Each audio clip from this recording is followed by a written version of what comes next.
Ho visto il tuo messaggio adesso, siamo in mezzo al mare con tutta la family, stiamo dondolando come dei matti Dai, non e la Serenella sta facendo il bimbi, la bimba è a letto di là, siamo in barca, siamo in mezzo al mare, cazzo.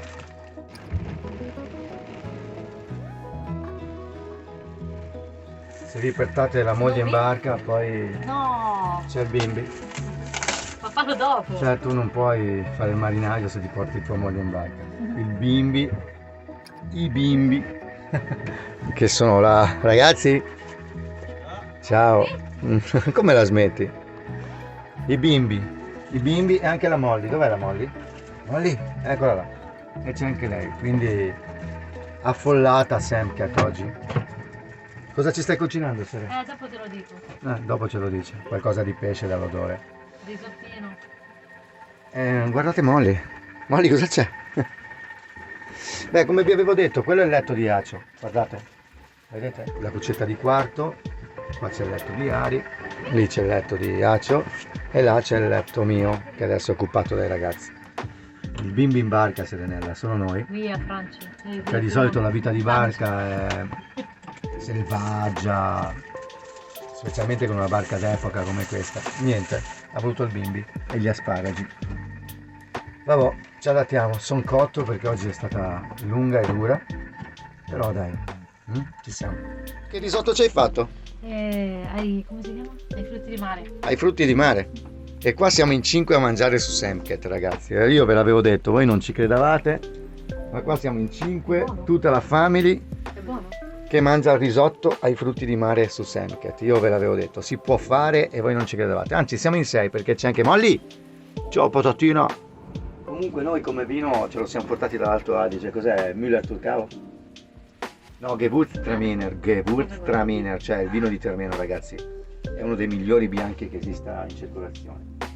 Adesso ce lo scolamo. Ragazzi, buon appetito.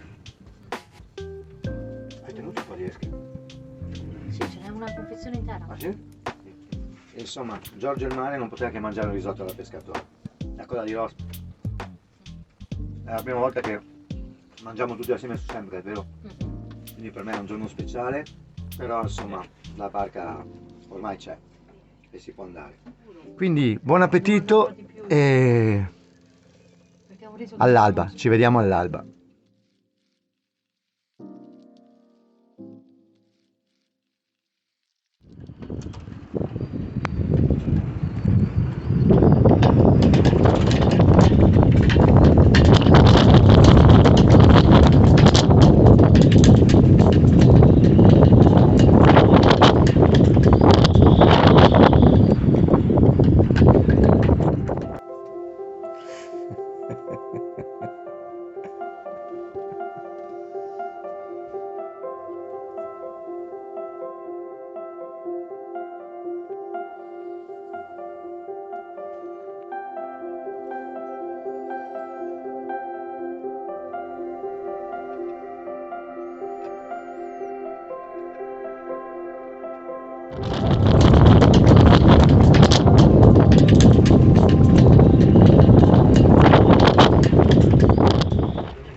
Che palle, ragazzi, fermi in porto. Quando poi potevo, il tempo era stato clemente con me per tanto tempo e adesso me gioca contro. Dai, non ci arrendiamo. Prima volta che mi trovate un po' così, un po' incazzoso, quasi stizzito da qualche messaggio di critica. Non sono così, ragazzi, sono una persona positiva, ultra positiva, o almeno credo di esserlo, magari adesso che sto invecchiando non lo sono più, ma non sono così. Non ci si inventa intrattenitori o creatori di contenuti, anche se modesti, e poi lasciarsi a debolezze quando subisci delle legittime, giuste o non giuste, critiche. O si rolla, sentirete anche il rumore del vento. Tra l'altro c'ho la cima sottovento che è piuttosto lasca, vuol dire che le molle sulle cime sopravento stanno veramente in massima tensione. Mi ricorda molto quando ero in villaggio e c'erano i giorni di tempesta ed era rilassante per me, mi riposavo dentro il mio caravan, dentro la mia roulotte, con questo rumore, che sull'alluminio del caravan c'è un rumore, sulla vetroresina della barca ne ha un altro, ma si assomigliano molto ed è una delle cose che mi rilassa di più al mondo. Infatti mi vedete qua scarico nella mia cuccetta di prua, in attesa che questo momento di perturbazione tosto passi, così che io possa salpare. D'altra parte, con tutto quello che ho avuto dal mare da gennaio a oggi, qualcosa devo anche restituire, no?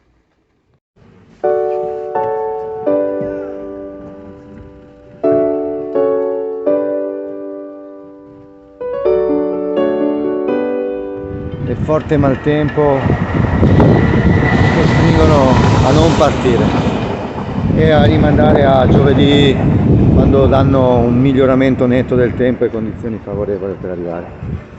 Quindi ancora qui, nonostante sia praticamente fine aprile, va bene, non mi arrendo, non ci arrendiamo mai e andiamo avanti. Il rumore degli alberi che sballottolano è caratteristico di quei giorni dove il tempo decide di lasciarti a terra, ma non mi importa, sto qua, non mi dispiace stare a Genova, vado a vedermi Genova e ci porto anche la mia famiglia. È proprio così. Ovviamente accetto tutte le critiche, le persone che ormai hanno perso le speranze, ma io non le ho perse, non mi arrendo, è stata un'impresa costruire tutto quello che avete visto che ho costruito, mettere a posto quelle parti danneggiate, pulire la barca in maniera meticolosa e a fondo, e quindi la mia vita l'ho sempre affrontata così. Non mi lascio piegare dalle avversità. Chi parla di tappe, prima, seconda, terza tappa, ha capito poco di quello che è il mio obiettivo. Il mio obiettivo è sì andare dall'altra parte dell'Italia e raggiungere Chioggia, ma nel farlo ci sarà in mezzo tutta l'esplorazione di un mare che io non conosco, mi fermerò.